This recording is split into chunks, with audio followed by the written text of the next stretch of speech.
की कहानी बहुत ही सबक आमोज है, जिसे सुन के आप बहुत बड़ा सबक हासिल करेंगे। क्योंकि एक बादशाह की शादी के कई साल तक उसकी कोई भी औलाद नहीं हुआ। फिर एक दिन बादशाह की बीवी एक फकीर के साथ जो किया, जिसे सुनकर आप हैरानों परेशान रह जाएंगे। तो चलिए आज की इस कहानी को सुनते हैं। हमारे साथ आखिर तक रहिएगा, तभी पूरी कहानी समझ पाएंगे। प्यारे दोस्तों, एक बादशाह था। उसकी दो बीवियां थीं, लेकिन किसी से औलाद नहीं हुई थी। बादशाह ने हर चीज करके देख लिया था। डॉक्टर, हकीम, पीर फकीर, खैरात, जकात, सब कुछ कर लिया। शायद ही कोई ऐसी चीज रही हो जो बादशाह ने ना की हो। जिसने जो कुछ कहा इस पर अमल किया, लेकिन कोई भी अमल, कोई भी डॉक्टर, कोई भी दवा कुछ कारगर साबित ना हुई। आखिर में बादशाह बहुत मायूस हो गया और समझने लगा कि मेरी बीवी के मुकद्दर में औलाद है ही नहीं। फिर वक्त ऐसे ही गुजरता गया। बादशाह अपने औलाद ना होने की वजह से बहुत ज्यादा परेशान रहने लगा। एक दिन बादशाह के कानों तक यह बात पहुंची कि शहर में एक फकीर आया है जो हर किसी के लिए दुआ करते हैं और वह दुआ कबूल भी हो जाती है। वो बुजुर्ग बहुत ही पहुंचे हुए अल्लाह के नेक बंदे हैं।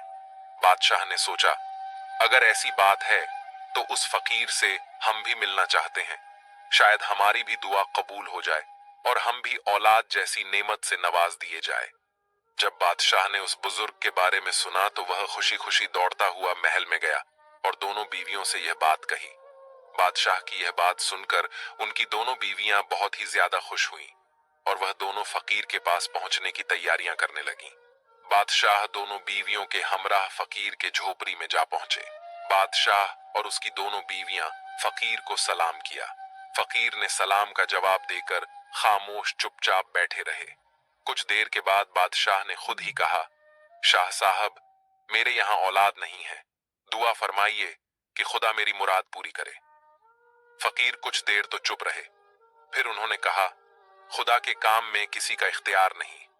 बादशाह ने कहा, खुदा अपने नेक बंदों की सुनता है और आप खुदा के नेक बंदे हैं। अगर आप खुदा से दुआ करें तो हमारा भी मुराद पूरी हो जाए। फकीर कुछ देर खामोश रहा, फिर बोला, अगर औलाद चाहते हो तो इसके लिए जान देना पड़ेगी।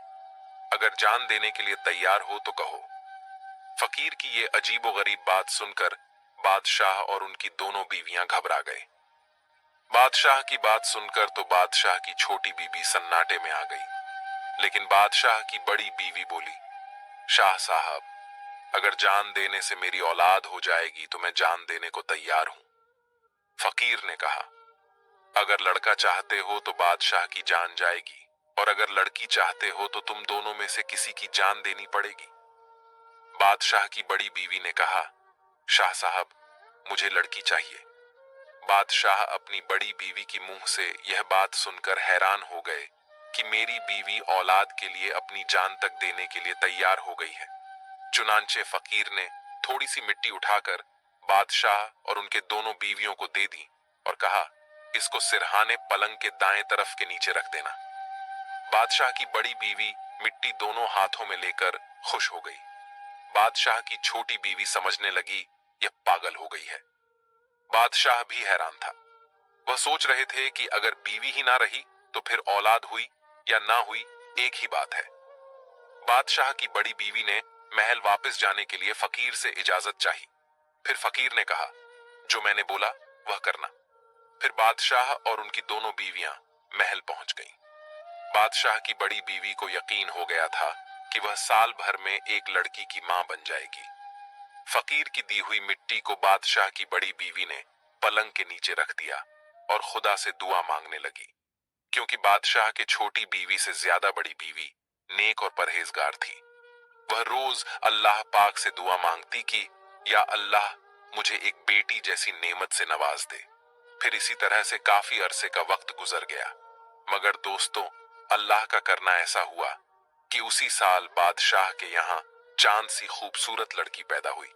बादशाह अपनी खूबसूरत सी बेटी को देखकर बहुत ज्यादा खुश हुआ और बादशाह ने पूरे मोहल्ले वाले को कीमती कीमती खाना खिलाए और बादशाह ने बहुत सदका और खैरात किया।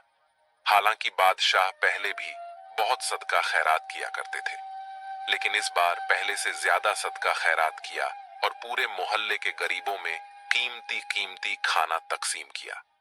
महल में हर तरफ खुशी का माहौल था, मगर इसी खुशी के माहौल में बादशाह और उनकी बीवियां सब कुछ भूल गए कि फकीर ने जो कहा था कि बेटी पैदा होने पर बादशाह की बड़ी बीवी की जान चली जाएगी। मगर इस बात को कुछ देर के लिए सब भूल गए। बादशाह भी भूल गए कि उसकी बड़ी बीवी को इस चांद सी लड़की के बदले में अपनी जान देनी पड़ेगी। इसी तरह से 4 से 5 महीने गुजर गए। एक दिन बादशाह की बड़ी बीवी अपनी चांद सी बेटी को दूध पिलाकर सुलाने के लिए लोरी गा रही थी कि इतने में फकीर की आवाज सुनाई दी। बादशाह की बीवी फकीर की आवाज सुनकर थोड़ी देर के लिए रंजीदा हो गई, लेकिन फिर खुशी खुशी उठी और फकीर के इस्तकबाल के लिए महल के दरवाजे पर जा पहुंची। बादशाह को भी इस बात की खबर पहुंची कि फकीर दरवाजे पर आया है। बादशाह की बड़ी बीवी फकीर को देखकर बहुत ज्यादा खुश हुई और फकीर का दिलो जान से शुक्रिया अदा करने लगी और कहने लगी, ए अल्लाह के नेक बंदे, आपकी दुआओं की वजह से आज मैं मां बन पाई हूं। फकीर ने कहा, मलिका, तुम्हें अपना वादा याद है? मलिका बोली, हाँ शाह साहब, मेरी जान हाजिर है, आप जब चाहे मैं अपनी पेश कर दूंगी। फकीर ने जवाब दिया, अभी नहीं, जब बच्ची दूध पीना छोड़ दे तब फिर मैं आऊंगा और उसे वक्त बताऊंगा कि जान कैसे देनी है। यह कहकर फकीर महल के दरवाजे से चला गया। मल्लिका और बादशाह बच्ची के पास आ गए। बादशाह अपनी बड़ी बीवी से कहने लगा, देखो मल्लिका, इस तरह से जान देना कोई अक्लमंदी नहीं। ये फकीर तुम्हारा कुछ भी नहीं बिगाड़ सकता। मैं तुम्हारे रहने के लिए ऐसा इंतजाम कर दूंगा कि वहां तक किसी का साया भी नहीं जा सकेगा। बेगम भी शायद यही चाहती थी। वह बादशाह के कहने में आ गई और वादा खिलाफी पर आमादा हो गई, यानी बादशाह की बीवी फकीर से किए वादे के खिलाफ जाने लगा। बादशाह ने अपने बीवी से कहा, मैं तुम्हारे लिए एक लोहे का महल बनवा दूंगा। इसके अंदर हर किस्म के इंतजामात होंगे। तुम्हें कोई नुकसान नहीं पहुंचा सकेगा। अगर मौत भी आना चाहेगी तो वहां पर नहीं मार सकेगी। तुम बिल्कुल इत्मीनान रहो। बेगम ये सुनकर बहुत ज्यादा खुश हो गई और बादशाह से कहा, अच्छा, तो बहुत जल्द ऐसा महल बनवा दो ताकि मैं इसमें पहुंच जाऊं और बच्ची को अपने साथ रखूं। बादशाह ने माहिर कारीगरों को हुक्म दिया और कारीगरों से कहा कि मुझे एक ऐसा महल बनाकर दो जिसमें वो फकीर तो दूर की बात, वहां मौत भी ना आ सके। फिर माहिर कारीगरों ने कुछ ही हफ्तों में महल तैयार कर दिया गया। बादशाह की बीवी अपने बेटी को लेकर महल में पहुंच गई। महल में हर तरह के आराम का इंतजाम कर दिया गया। फिर धीरे धीरे यह बात सभी लोगों को मालूम चल गया। किसी शख्स ने एक दिन यह बात फकीर को भी बता दिया। जब फकीर को यह सब बातें मालूम हो गई तो वह सिर्फ मुस्कुरा दिया और कुछ न बोला। अब बच्ची ने दूध पीना छोड़ दिया था। बेगम को अंदेशा था कि अब उसे जरूर जान देनी होगी। उसे इस लोहे के महल और इन सब इंतजामात पर भरोसा न था। वह चाहती थी कि जान देने के लिए तैयार हो जाए, लेकिन बादशाह उसे भरोसा दिलाता रहा। वह अपने बीवी को मारना नहीं चाहती थी। बादशाह ने अपनी बीवी को बचाने के लिए हर मुमकिन कोशिश किया। एक दिन बादशाह की बीवी बहुत रंजीदा थी। बादशाह आपने बीवी का संजीदगी का सबब जानना चाहता था। इसने बेगम को बहलाया और उससे कहा, तुम्हारी संजीदगी बिला वजह है, छोड़ो भी यह सब बातें। लो, यह अनार खाओ, तुम्हारे लिए बहुत दूर से खास तौर पर मंगवाया है। बेगम को अनार दिया। बेगम ने अनार लेकर मेज पर रख दिया। बादशाह बेगम को तसल्ली देने के बाद बाहर चला गया और दरवाजा अच्छी तरह बंद कर दिया। बेगम बच्ची को गोद में लिए हुए प्यार कर रही थी कि उसकी नजर अनार पर पड़ी, लेकिन अचानक अनार बहुत बड़ा हो गया और आहिस्ता आहिस्ता बड़ा होता जा रहा था। ऐसा मालूम हो रहा था कि चंद लम्हों में 2 टुकड़े हो जाएगा। बेगम चीखना चाहती थी, लेकिन चीख न सकी। वह सहम गई थी। इसने बच्ची को छाती से चिपटा लिया। अनार बड़ा होते होते 2 टुकड़े हो गया और इसमें से एक सांप निकला। बेगम गुमसुम देखती रही और सांप बेगम को काट कर वापस चला गया और अनार के दोनों टुकड़े इकट्ठे होना शुरू हो गए और अनार आहिस्ता आहिस्ता पहली सूरत में वापस आ गया। कुछ देर के बाद बादशाह अंदर आया तो उसने देखा बेगम बेहोश है और उसका चेहरा नीला पड़ गया है। डॉक्टरों और हकीमों को बुलवाया गया, लेकिन कोई कोशिश कारगर साबित ना हुई। डॉक्टर और हकीमों ने काफी देर तक इलाज करने के बाद बताया कि बादशाह की बीवी अब इस दुनिया में ना रही, इस दुनियाए फानी से चली गई। बादशाह यह बात सुनकर बहुत ज्यादा रोया और बादशाह काफी परेशान भी था कि आखिर मेरी बीवी की मौत कैसे हुई, क्योंकि वहां पर किसी चीज का निशान भी मौजूद न था। अब बच्चे की देखभाल छोटी बीवी के जिम्मे आ गई। कुछ दिन तो छोटी बीवी ने बच्ची को बड़े लाड़ प्यार से रखा, फिर बेपरवाही शुरू कर दी। जब उसे यह ख्याल आया कि यह बेटी तो बड़ी बेगम की कहलाएगी, मैं क्यों इस लड़की को गले का हार बनाए रखूं। बादशाह की छोटी बीवी के दिल में इस तरह के ख्यालात आने लगे। अब बादशाह की बीवी यह सोचने लगी कि किसी तरह से मुझे इस बच्ची से जान छूट जाए और इसके लिए मुझे जो करना पड़े मैं करने के लिए तैयार हूं। बादशाह की बीवी हर पल यही सोचती रहती, किसी तरह इससे दामन छुड़ाया जाए। एक रात उसने बच्ची को 2 आदमियों के सुपुर्द कर दिया और उनसे कहा कि इसे दूर किसी जंगल में जाकर मार डालो, मगर इसके बारे में बादशाह को कानो कान खबर नहीं होनी चाहिए। बादशाह की बीवी सोचने लगी, अगर बादशाह जब पूछेगा तो कोई ऐसा वैसा बहाना बना लूंगी और फिर अपनी मोहब्बत से यकीन भी दिला दूंगी। उधर दूसरी तरफ जंगल में वो दोनों आदमी पहुंचकर मशवरा करना शुरू किया। उन्होंने बहुत सोचने समझने के बाद फैसला किया कि इस बच्ची को यहीं छोड़कर चले जाएं। इसकी जिंदगी होगी तो बच जाएगी, वरना कोई जंगली जानवर खा जाएगा। उन्होंने बच्ची को एक दरख्त के नीचे टोकरी में लिटा दिया और वापस चले गए। जब बच्ची को भूख लगी तो उसने दोनों हाथ पांव मारे और रोने लगी। कहीं करीब ही एक हिरनी अपने बच्चों को दूध पिला रही थी। इसने आवाज सुनी तो वह इस दरख्त के नीचे पहुंची और बच्ची को चाट छाट कर प्यार करने लगी। बच्ची ने रोना बंद कर दिया। उसे महसूस हुआ कि उसे उसकी मां का प्यार मिल गया। अभी सुबह होने में देर थी कि एक लकड़हारा इधर आ निकला। इसने सोचा था कि सुबह होने से पहले ही लकड़ियां काट लाऊंगा, वरना जंगल से लकड़ियां लानी पड़ेंगी और ठेकेदार के आदमी पकड़ लेंगे। इसने देखा कि एक हिरनी टोकरी में रखे बच्ची को चाट रही है और बच्ची अंगूठा चूस रही है। हिरनी लकड़हारे को अपनी तरफ आते हुए देखकर भाग गई और लकड़हारे ने बच्ची को उठा लिया। उसे बच्ची बहुत प्यारी लगी। वह लकड़ियां काटना भूल गया और बच्ची को उठाए हुए घर पहुंचा। इसकी बीवी खूबसूरत सी बच्ची पाकर बहुत खुश हुई। सुबह होते होते पास पड़ोस में बात फैल गई और औरतें मुबारकबाद देने के लिए आने लगी। लकड़हारे की बीवी फूले ना समाती थी। वह समझती थी जैसे यह उसकी अपनी बेटी हो। जो भी औरत बच्ची को देखती यही कहती कि बहुत खुशनसीब और खूबसूरत बच्ची है। दिन गुजरते गए और बच्ची बढ़ती गई। सब लोग उसे महजबी के नाम से पुकारते थे। जिस दिन से बच्ची इस घर में आई थी, हर काम में बरकत होने लगी थी और किसी बात की तंगी ना रही थी। लकड़हारे की बीवी तो अपने बच्चों को ज्यादा प्यार करती थी और उनका ज्यादा ख्याल रखती थी, लेकिन लकड़हारा बच्चों से कहीं ज्यादा उस बच्ची का ख्याल रखता था और जब बाहर से आता था तो उससे पूछता था। इस बात से लकड़हारे की बीवी बच्ची से जलने लगी थी, लेकिन इसका कुछ बस ना चलता था। लकड़हारे के आगे पीछे चाहे उसे टेढ़ी आंख से देखें, लेकिन लकड़हारे के सामने उसका हौसला ना पड़ता कि वह बच्ची और अपने बच्चों में फर्क रखे। महजबी 11 बरस की हो गई थी। वह निगाहों के फर्क को महसूस करने लगी थी।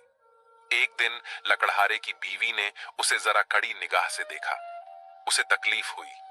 वह तन्हाई में जाकर रोने लगी और रोते रोते सो गई। उसने ख्वाब में अपनी मां को देखा। मां उसके आंसू पोंछ रही थी और उसे प्यार से सुलाने की कोशिश कर रही थी। उसी दिन लकड़हारा बहुत खुश खुश घर वापस आया और बीवी को अशर्फियों की थैली दी। फिर पूछा, महजबी बेटी कहाँ है? जब से वह इस घर में आई है, इस घर के भाग जाग उठे हैं। इस बात को सुनकर बीवी खामोश रही तो लकड़हारा बोला, बताओ मेरी बेटी कहाँ है, मैं खुद जाकर उसे लाता हूं। लकड़हारे ने देखा कि महजबी सो रही है और उसकी आंखों से आंसू बह रहे हैं। वह तिलमिला उठा। उसने महजबी को जगाया और कहा, क्या हुआ बेटी? ये क्या कि सोते हुए रो रही थी? कोई तकलीफ तो नहीं है? महजबी ने जवाब दिया, नहीं अब्बा, कोई भी तकलीफ नहीं। मुझे तो कुछ भी मालूम नहीं। क्या मैं सोते सोते रो रही थी? लकड़हारे ने बहुत प्यार से उसे अपने पास बिठा लिया और कहा, कितनी भोली और कितनी मासूम है मेरी बेटी। फिर सबने मिलकर खाना खाया और खुश हो गए। इसी तरह से वक्त गुजरता गया। सारा घर एक बाग बन गया और महज भी उस बाग की शहजादी मालूम होने लगी। इसी तरह 7 बरस और बीत गए और महज भी 18 बरस की खूबसूरत लड़की हो गई। एक दिन जब वह जंगल में गाय चरा रही थी तो इस तरह एक शहजादा शिकार करते करते उसके तरफ आने लगा। वह एक हिरण के पीछे घोड़ा दौड़ाते दौड़ाते अपने साथियों से बिछड़ गया था। हिरण उसकी शिकार से बाहर चला गया था और शहजादा दिन भर उसे हिरण के चलते जंगल में भटक गया और तेज धूप की वजह से शहजादे को प्यास लगने लगी थी। जब शहजादे ने महजबी को देखा तो महजबी ने शहजादे को अपनी तरफ देखते हुए कहा, क्या आपको प्यास लगी है? मैं आपको पानी तो नहीं दे सकती, मगर आप चाहे तो गाय की दूध निकाल कर दे सकती हूँ। अगर आप पानी पीना चाहते हैं तो पानी तो जरा दूर से लाना पड़ेगा। यहाँ से मेरा घर 1 मील दूर है। अगर पानी ही पीना है तो मेरे साथ मेरे घर चलिए। ये कहकर महजबी घर की तरफ चलने लगी और शहजादा उसके पीछे पीछे चलने लगा। महजबी जब उस शहजादे को लेकर घर में आई तो उसकी अम्मी ने पूछा, ये कौन है?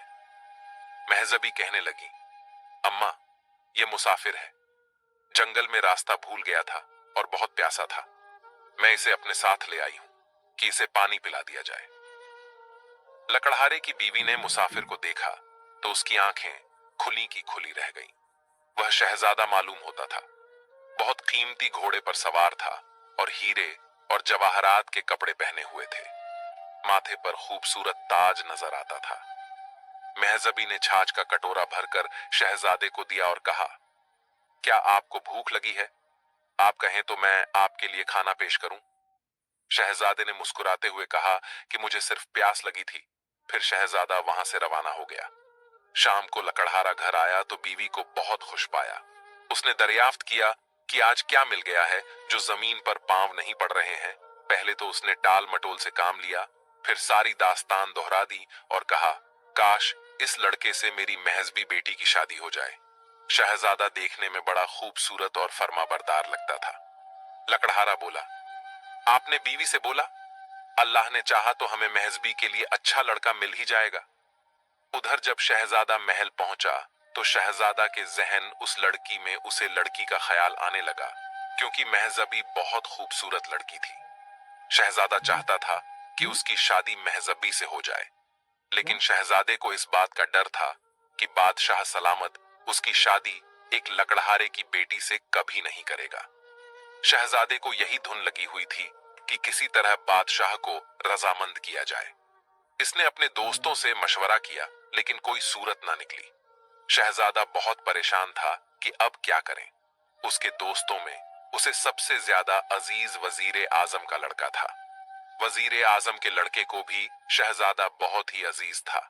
उससे शहजादे की परेशानी ना देखी जाती थी। महल में भी यह खलबली मची हुई थी। शहजादा खाना पीना बहुत कम खाने लगा था और हर वक्त फिक्र में डूबा रहता था। बादशाह को भी इस बात की बहुत फिक्र हुई। इसने किसी तरह शहजादे से पूछना चाहा, लेकिन शहजादे की जुबान पर कोई बात ना आई। वह शर्म और डर की वजह से बात को टालता ही रहा। बादशाह ने इसके दोस्तों से भी पता लगाया, लेकिन उनसे भी उसे कुछ मालूम ना हुआ। वजीर से मशवरे हुए, लेकिन कोई नतीजा नहीं निकला।